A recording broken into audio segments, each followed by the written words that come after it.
দো আকাশে বাতাসে শাখে শাখে পাখি ডাকে কত শোভা চারিপাশে। সারদার নায়ক হলো গায়ক, হলো গায়ক। দেখো সারদার নায়ক হলো গায়ক। ধান্দা কিসে হয়, ধান্দা কিসে হয়, সারাদিনও মানে বসে ভাবতে হয়, বসে ভাবতে হয়। থাকতে ভাই পোর পক্ষে আরো মাল কামানোর লক্ষ্যে, থাকতে ভাই পোর পক্ষে আরো মাল কামানোর লক্ষ্যে চুরি করতে হয়, চুরি করা জানতে হয়। সারদার নায়ক হলো গায়ক, হলো গায়ক। কোটের দুয়ারে সরকার, তৃণমূল কংগ্রেসের নাম কোটের দুয়ারে সরকার। ডক্টর দিদি, ডক্টরেট মমতা বন্দ্যোপাধ্যায় থেকে সততার প্রতীক হয়ে বাংলার মেয়েকে চাই রাস্তা দিয়ে হেঁটে এখন চোর মমতা সরণিতে এসে দাঁড়ানো একজন নেত্রী। উনি দোকান বসিয়েছিলেন গ্রামে গ্রামে, দোকান। সেই দোকানে চাকরি পাওয়া যেত, টাকা দিলেই, মাল দিলেই চাকরি নেই। তৃণমূলের তিনটি স্তর: এক, মাল কামানো; দুই, লুট করা; তিন, সেই লুটের ভাগ বখরা নেওয়া। সুতরাং এর সঙ্গে ঐক্যবদ্ধ হওয়ার কখনোই, যে রাজনৈতিক দলে নীতি নেই, নৈতিকতা নেই, যে রাজনৈতিক দলে নিজস্ব কোনো ভাবধারা নেই, যে রাজনৈতিক দল একজন চুরি করে জেলে আছেন আর আরেকজন তার বিরুদ্ধে কথা বলছেন, তৃণমূল কংগ্রেসে ছিলাম, আছি এবং থাকবো। সে আসলে ওনাকে বারবার প্রমাণ দিতে হয় যে উনি কোথায় আছেন। আসলে ছিলাম, থাকবো, আছেন কোথায়? এই প্রশ্নের উত্তর বাংলার মানুষ চাইছে। কারণ আপনি মাত্র দু একটা দিন আগেই বলেছিলেন যে 21 থেকে বা 21-এর আগে থেকে শুরু হয়েছিল নিয়োগ দুর্নীতি, কেমন? এবং আপনি বললেন যে আপনাকে তার ক্যারেক্টার সার্টিফিকেট নিতে হবে একজন চাকরি চোরের কাছ থেকে। এটা আপনার মুখ থেকেই বাংলার মানুষ শুনল। আবার যেই আজকে শিক্ষামন্ত্রী আপনার সঙ্গে আলোচনায় গেলেন, দৌত্য করলেন, কেমন? সেই দৌত্যের ফল কি হলো? আপনি বেরিয়ে এসে গাইছেন আকাশে বাতাসে, কি আনন্দ! আরে কি মুশকিল, বাংলার মানুষ তো মুশকিলে পড়ে যাচ্ছে। তার কারণ দেখুন, বাংলার মানুষের একটা পারসেপশন তৈরি হয়েছে। যেমন তৃণমূল চোর, এটা একটা পারসেপশন, তেমনি কুণাল ঘোষ একটি শকুনি, তারও পারসেপশন তৈরি হয়েছে। শকুনি কেন? কারণ শকুনি যেমন কৌরবদের পক্ষে থেকে কৌরবদের ধ্বংস করার ভয়ঙ্কর খেলায় মেতেছিলেন এবং সেটাকে সম্পন্ন করেছিলেন, কুণাল ঘোষও তাই। এখন কথা হচ্ছে ওনাকে বারবার এটা প্রমাণ দিতে হয়, মানে এ থুরি আবার বলে ফেললাম, এ থুরি আবার বলে ফেললাম, এইভাবে কুণাল ঘোষকে বারবার বলতে হয় আমি ছিলাম, আমি থাকবো। কিন্তু আপনি আছেন কি? আপনি আছেন কি? তৃণমূলে আছেন কি আপনি? এইটা নিয়ে মানুষও ধন্ধে, আপনিও ধন্ধে। আমাদের সৌভাগ্য আমরা একজন এমন কথা রাখা মুখ্যমন্ত্রী পেয়েছি। দেখুন, উনি বলেছিলেন কোটি পেটে ভাত, কোটি হাতে কাজ শুরু করেছিলেন। এখন আসলে উনি বলতে চেয়েছিলেন কোটি পেটে ভাত কেড়ে নেব, কেড়ে নিচ্ছেন রেশন কেলেঙ্কারির মধ্যে দিয়ে, মিড ডে মিল চুরির মধ্যে দিয়ে, পাথর গরু কয়লা বালি চুরির মধ্যে দিয়ে উনি যে কেড়ে নেওয়ার রাজনীতি করেন, কথা রেখেছেন, কথা রেখেছেন মাননীয়া। কোটি পেটে ভাত কেড়ে নিয়েছেন, এবার গেল কোটি হাতে কাজ। কোটি হাতে কাজ যে উনি কেড়েছেন তা কি পশ্চিমবঙ্গে দাঁড়িয়ে আর বলতে হবে? উনি দোকান বসিয়েছিলেন গ্রামে গ্রামে, দোকান। সেই দোকানে চাকরি পাওয়া যেত, টাকা দিলেই, মাল দিলেই চাকরি নেই। এটা নিয়ে একদম কোনো রকম ইয়ের কিছু বিষয় নেই। একদম যেভাবে 7 লাখ, 8 লাখ, 10 লাখ, 15 লাখ, 20 লাখ একদম সুন্দর করে চাকরি বিক্রি হয়েছে। সেই চাকরি বিক্রির যারা দালাল তারা সমস্ত এই ধরুন অয়নশীল, কুন্তল, তারপরে হচ্ছে মানিকবাবু, তারপরে গোপাল দলপতি, সব নামগুলো এখন আর মাথার মধ্যে থাকছে না, সব জেলখানার গড়ার ধরে দাঁড়িয়ে আছে। এটা কুণালবাবু বলেছেন, 2-3 দিন আগেই বলেছেন, গতকাল বলেছেন কুণালবাবু। এখন একটা মানুষ যে কাল যা বলছি আজ তা বলছে না। আপনি রাজনৈতিক নেতৃত্ব হবেন, রাজনীতির কথা বলবেন, শাসক দল নিয়ে কথা বলবেন, অথচ আপনার কথার কোনো আজকের কথা কালকে হবে না, কথায় কাজে ভয়ঙ্কর গরমিল। যা বলছেন, যা ভাবছেন, কাল যা বলছেন আজকে তা বলছেন না, তাহলে পরে আপনার অবস্থান অনুযায়ী আপনার রাজনৈতিক দলের অবস্থানকেই তো ভাববে মানুষ। তো মানুষ তাই ভাবছে, মানুষও তাই ভাবছে। মানুষও কুণাল ঘোষকে একদম মহাভারতের শকুনি ভাবছে।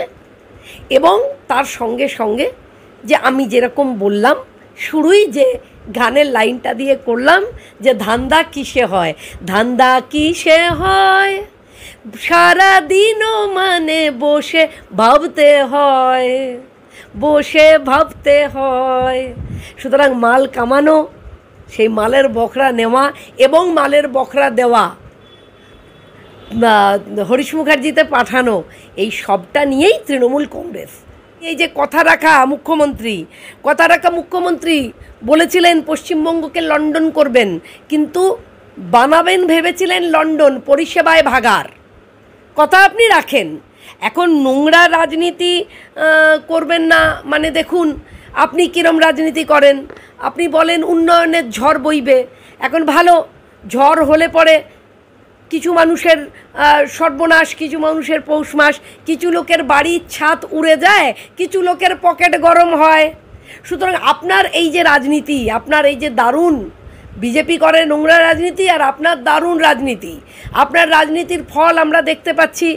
সন্দেশখালিতে মেয়েরা, মহিলারা ঝেঁটা লাঠি নিয়ে পিটাচ্ছে আপনাদের প্রধানদের, ঝেঁটার বাড়ি খেয়ে আপনার প্রধানরা দৌড়াচ্ছে। এ দৃশ্য পশ্চিমবাংলার মানুষ তাকিয়ে দেখেছে। পশ্চিমবঙ্গের মানুষ তাকিয়ে দেখেছে যে তারা বারবার বলছে বাংলা তার মেয়েকে চায়, বাংলা তার মেয়েকে চায়। তাহলে কোথায় সেই বাংলার মেয়ে কেন একদিনের জন্যও সন্দেশখালি যেতে পারে? কোটের দুয়ারে সরকার, তৃণমূল কংগ্রেসের নাম কোটের দুয়ারে সরকার। তাই এই কোটের দুয়ারে সরকারের কাছে আমি ভারতীয় জনতা পার্টির একজন সৈনিক, আমার একটি আবেদন আছে।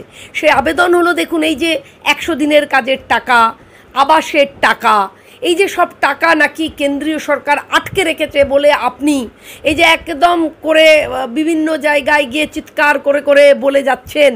তো আমার কথা হলো, ও মাননীয়া, ও দিদি ভাই, এই কথাগুলো মানুষের কাছে না বলে কোর্টে একটা মামলা ঠুকুন না কেন্দ্রের বিরুদ্ধে, সমস্ত তথ্য দিয়ে, দেনা পাওনা, অর্থাৎ কি আপনি পেয়েছেন আর কি আপনি খরচ করেছেন, পরিষ্কার করে আয় ব্যয়ের হিসেব নিয়ে একটা মামলা ঠুকুন কেন্দ্রের বিরুদ্ধে। অসুবিধার কোথায়? আপনার তো কোর্টের দুয়ারে সরকার, তার জন্যে তো আর কিছু নেই দরকার। আপনি একদম আয় ব্যয়ের হিসেব দাখিল করুন কোর্টের কাছে কেন্দ্রের বিরুদ্ধে, মানুষও জানতে পারে, তাহলে আর এই কান্নাটা কেঁদে বেড়াতে হয় না।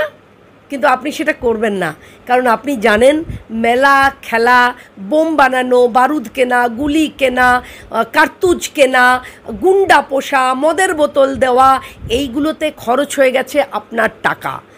আপনার টাকা কোথায় খরচ হয়েছে বাংলার মানুষ তাকিয়ে দেখলো। সন্দেশখালিতে বিদ্যুৎহীন বাড়ি থেকে একদম বাংকারে কার্তুজ পাওয়া গেল, বন্দুক পাওয়া গেল, গুলি পাওয়া গেল, বিদেশি রিভলভার পাওয়া গেল। তো খরচ হচ্ছে। আজকে মুর্শিদাবাদের রেজিনগর বিধানসভা, লালগোলা বিধানসভা, ডোমকল বিধানসভা, আরেকটা কি বিধানসভা, এরকম প্রত্যেকটা বিধানসভা থেকে ঝুড়ি ঝুড়ি বোমা পাওয়া গেছে, ঝুড়ি ঝুড়ি বোমা। মানে এমন অবস্থা যে বোম স্কোয়াডের লোক আসারও সময় পাওয়া যাচ্ছে না, মানে হাতে করে বোম জলে ফেলতে হচ্ছে, ডিফিউজ করতে হচ্ছে। চ্যালেঞ্জে কি, কে শুনছে আপনার চ্যালেঞ্জ মাননীয়া? কে শুনছে? আপনাদের এখন কাজ হয়েছে, আপনাদের পায়ের তলার মাটি নেই, আপনাদের যে নোংরামি, আপনারা যে একটা ধর্ষকের সরকার, আপনাদের নেতারা যে একদম গণধর্ষণ করেছে সন্দেশখালিতে, তার বিরুদ্ধে মেয়েগুলো যেভাবে চ্যানেলে চ্যানেলে বিভিন্নভাবে সোশ্যাল মিডিয়াতে যেভাবে কথা বলেছে, তারপরেও আপনারা থামেননি। আমাদের প্রার্থী রেখা পাত্র, তাকে লাঠি দিয়ে তাড়া করছেন। সুতরাং এই হচ্ছে আপনাদের চরিত্র। আপনাদের নিজেদের লোকেরা নিজেদের লোকেদের সঙ্গে মারপিট করে খুন করে ফেলছে, অথচ আপনাদের নেতা বলছে ঐক্যবদ্ধ পরিবার। এই যে আপনাদের নেতা কখনো বলছেন পার্থবাবুর কাছ থেকে ক্যারেক্টার সার্টিফিকেট নেব না, আবার কখনো আকাশে বাতাসে গান শুনতে পাচ্ছেন।